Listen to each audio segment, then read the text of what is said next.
amigo vascaíno, uma boa tarde, um bom começo de noite, um casaca no seu coração e mais um vídeo para a gente dar ênfase aos principais assuntos do noticiário esportivo dos Gigantes da Colina.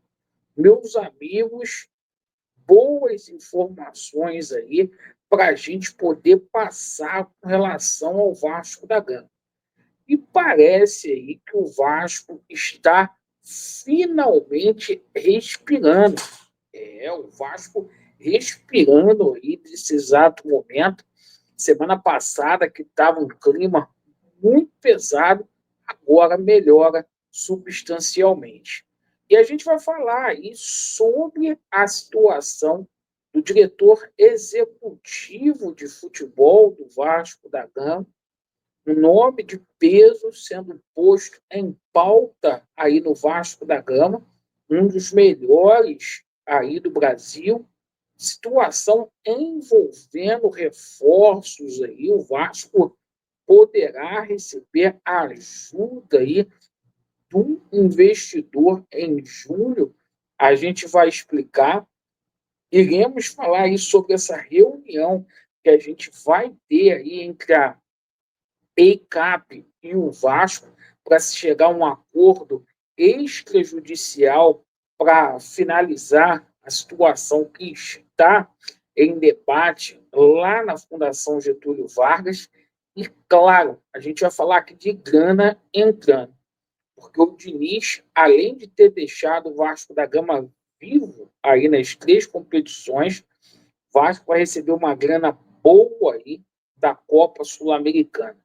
E vamos falar sobre o Campeonato Brasileiro, porque a gente tem novidades aí, reforço para o jogo contra a equipe do Red Bull Bragantino. Peço a você que não é inscrito para se inscrever aqui no nosso canal. Bom, meus amigos, vamos começar falando aqui sobre Vasco da Gama e Red Bull Bragantino, porque a gente tem algumas novidades importantes, tá? O Vasco pode ter o retorno aí de Dimitri Payet para esse jogo aí contra a equipe do Red Bull Bragantino, sábado em São Januário. A tendência é que o Fernando Diniz venha a repetir a equipe. Finalmente, o Fernando Diniz encontrou os 11 titulares aí do Vasco da Gama e a novidade principal aí é o regresso aí do Jair como titular, fazendo dupla ali no meio-campo com o nosso Hugo Moura, fechando ali com o Felipe Coutinho, certo? Então, novidades importantes aí.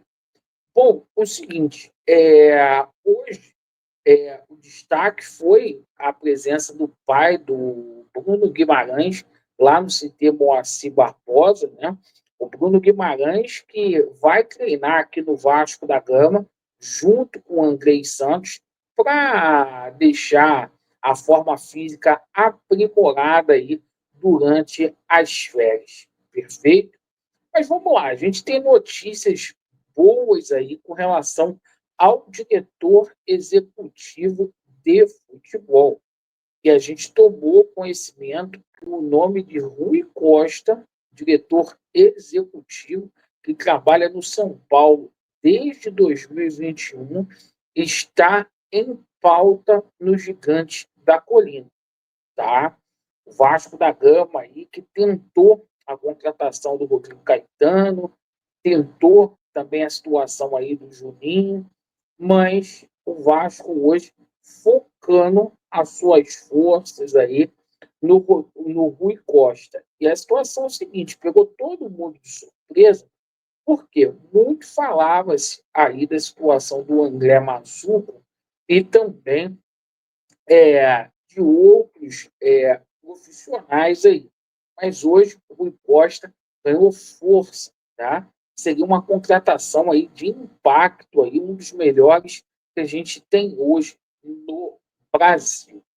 Bom, agora a gente fala aí sobre essa situação de reforços, né?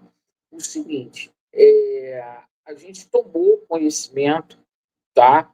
O Vasco poderá ter a ajuda aí do Marinax, isso mesmo, para fortalecer a equipe.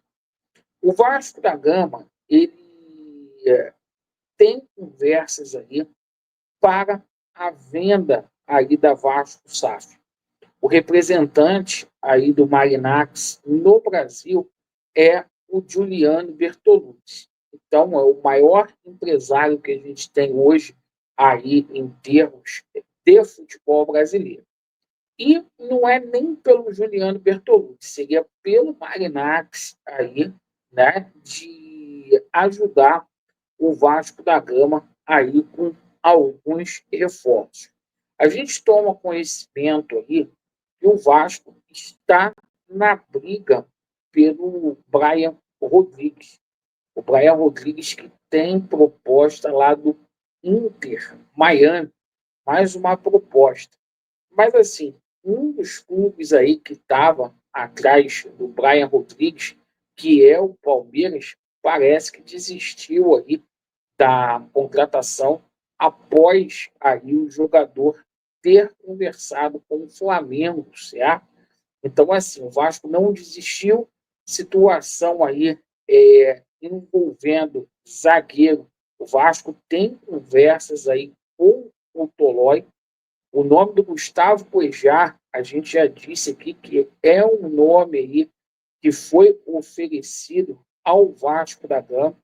O Grêmio tem interesse aí em alguns jogadores do Vasco da Gama, como é a situação do Puma Rodrigues. Poderia acontecer uma troca aí entre Vasco da Gama e Grêmio, perfeito.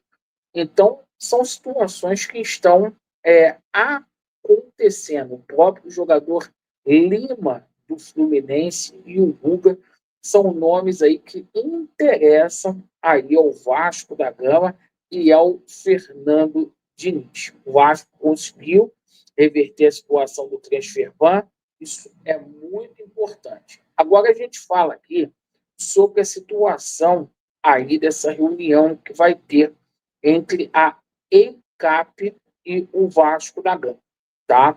Conforme vocês sabem aí, os times que pertenciam ao portfólio da 777 Partners, aos poucos estão sendo aí vendidos. Essa decisão que a gente teve ontem no Tribunal de Justiça do Estado do Rio de Janeiro, dando ganho de causa ao associativo, tá? Foi uma pá de cal aí na tentativa da 777 Partners retornar ao gigante da colina. A 777 é detentora aí de 31% da Vasco SAF e haverá uma reunião nos próximos dias e não está descartada a possibilidade do associativo reaver aí essas ações, uma vez que a 777 Partners tem débito aí com a Vasco SAF, perfeito? Então, assim, essa decisão de ontem faz com que ocorra uma segurança jurídica muito maior e, assim, agora, mais do que nunca, está na mão aí do Pedro Paulo de procurar um investidor ou um comprador por Vasco. O seguinte, acho que a 777 saiu, o Pedro Paulo também não pode ficar tomando conta do futebol do Vasco da Gama. Essa é a nossa opinião. Agradeço pela atenção. Deixe o seu comentário aí, para eu saber a sua opinião. Vasco neles e a verdade, ela prevalecerá. Valeu. Tamo junto.